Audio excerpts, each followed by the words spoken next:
संख्याओं का योग 69 और एचसीएफ और एलसीएम दे रखा है ये फलाना ढिकाना। संख्याओं का अंतर बता दो, अभी बताता हूं। देखो कैसे करेंगे भाई, महत्तम समावर्तक दे रखा है, एलसीएम दे रखा है 3 और 378। अगर मैं बात करता हूं दोनों के अनुपातों के गुणनफल की, तो कोई बता सकता है क्या होता है? केवल फॉर्मूला पूछ रहा हूं, केवल फॉर्मूला कि अगर मुझे किसी संख्या के दोनों अनुपातों का गुणनफल निकालना है तो क्या होता है? वेरी गुड भावे, एलसीएम अपॉन एचसीएफ होता है सर। यानी कि अगर हम बात करते हैं 378/3 की, तो ये कितना निकल कर आ रहा है? 3 एकम 3, 3 दूनी 6 और 3 छिंग 18, 126 आ रहा है। अभी शांति बनाए रखें थोड़ा सा।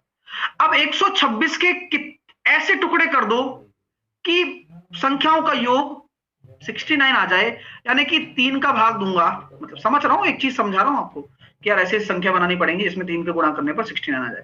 बोले क्या करें? बोले ऐसा कर 23 बने तो 14 और 9, ये हुई ना बात। ये अपने आप फील आ रहा है। कैसे आया सर, आपको कैसे पता चल गया?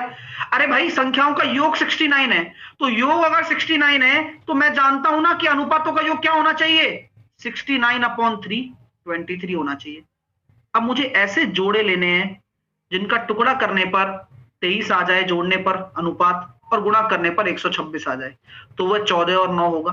अब अंतर कितना आ रहा है? अनुपातों का अंतर 5 तो ये तो भी अंतर ही है। तो संख्या कितनी बनेंगी? संख्याओं का अंतर एचसीएफ का गुणा कर दो 15। ए और बी एक टंकी को 16 घंटे और 24 घंटे में भर सकते हैं।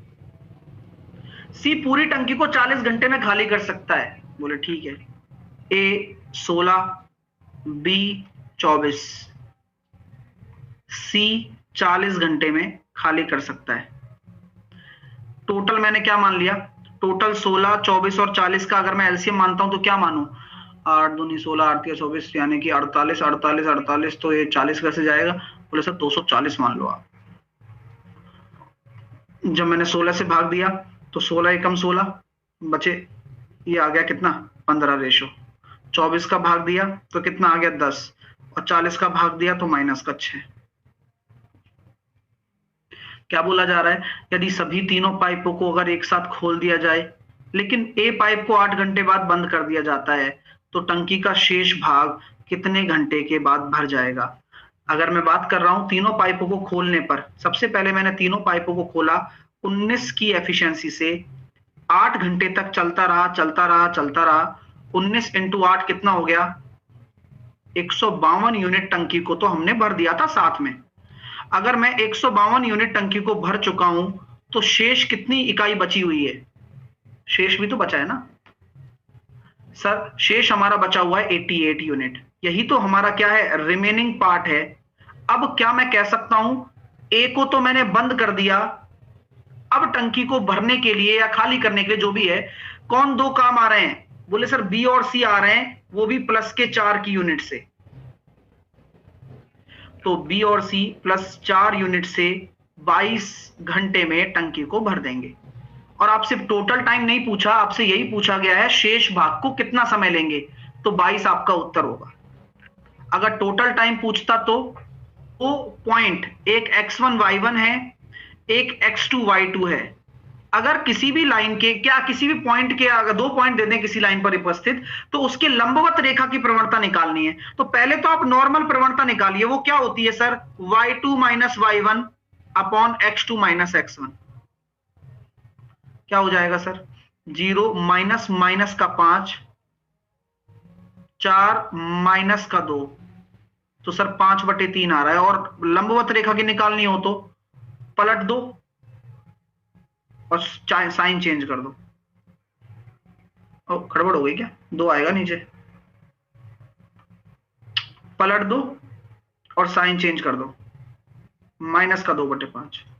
23,680 रुपए की कुल राशि को ए बी सी के बीच इस प्रकार बांटा जाता है कि ए को बी का 60%, ए को बी का 60%, यानी कि अगर बी को 5 मिलेगा तो ए को कितना मिलेगा? जल्दी बताओ जल्दी बताओ जल्दी बताओ।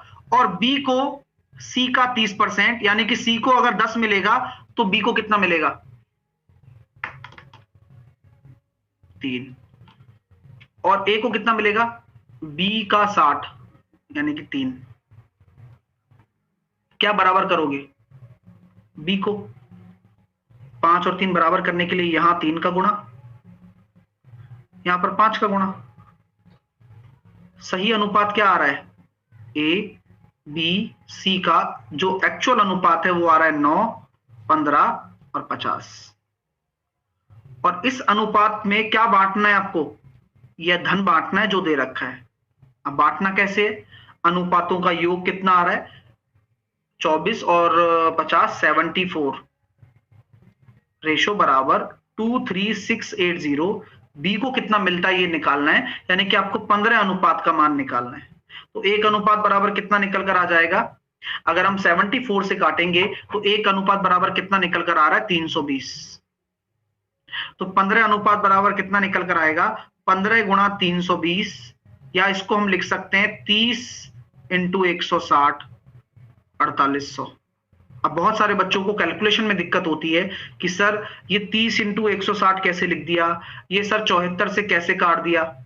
प्रश्न है, एक लंबवृत्तीय वेलन के आधार की त्रिज्या में 20% की वृद्धि कर दी जाती है और इसकी ऊंचाई में कितनी कमी की जानी चाहिए कि आयतन परिवर्तित ना हो? कॉन्सेप्ट बिल्कुल वही होने वाला है सर। आयतन जो होता है वह आर स्क्वायर एच के प्रोपोर्शन में जाता है ना। हाँ, यानी कि आपकी 20% की वृद्धि हो रही है तो 20% को हम 1/5 कहते हैं ना सर।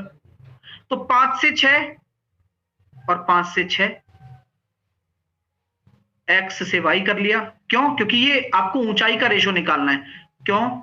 आयतन कांस्टेंट है ना, इसलिए। क्योंकि आयतन का अनुपात तो 1:1 है, परिवर्तित नहीं हो रहा है।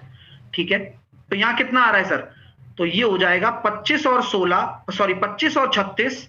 अगर आपके रेडियस का अनुपात है तो हाइट का अनुपात क्या हो जाएगा? उल्टा हो जाएगा। क्यों?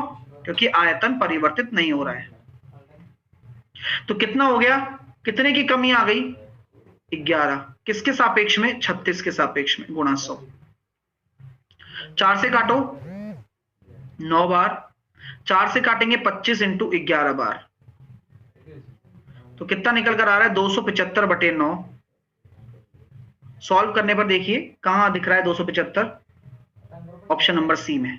12 क्रिकेट के मैचों में एक गेंदबाज द्वारा ली गई विकेट की इस प्रकार है, विकेट इस प्रकार हैं, तो अब तब आंकड़ों का आपको बहुलक बताना है।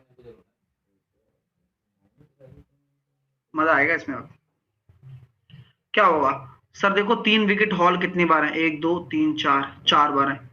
तो आपका जो 3 विकेट हॉल 4 बार आ रहा है तो 3 आपका राइट आंसर होगा। आपका बहुलक क्या होगा? 3 होगा।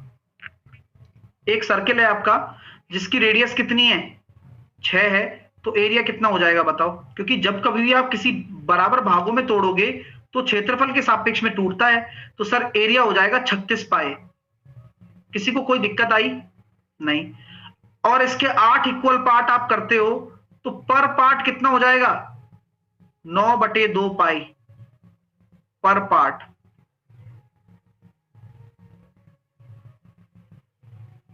पर पार्ट का एरिया है। ठीक है, अब इस बोला गया है कि उन टुकड़ों में से एक के क्षेत्रफल के 72% के बराबर, यानी कि इस क्षेत्रफल के 72% निकालेंगे। जरा कितना आ रहा है?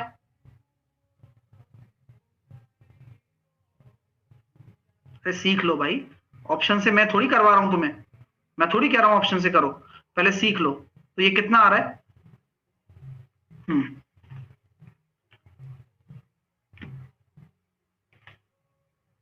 तो ये हम सॉल्व करेंगे तो कितना निकल कर आएगा हमारे पास?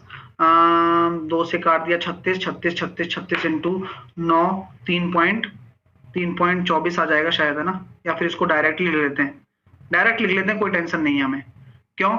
36 इंटू 9, 36 इंटू 9 π/100। और ये किसके बराबर है? बोलो बोलो, या किसके बराबर हो जाएगा? एक नया व्रत बनाया πr² के, तो इससे रेडियस निकालो। तो 36 का 6, 9 का 3 और 10। तो यहां से जो रेडियस निकल कर आ रही है वो कितनी निकल कर आ रही है? जल्दी से बताओ। यहां से जो रेडियस निकल कर आ रही है वो आ रही है 1.8।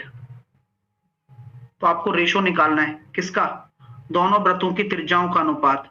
तो 1.8 अनुपात 6, तो आंसर कितना आ जाएगा? 3:10। मजा आ गया क्वेश्चन में?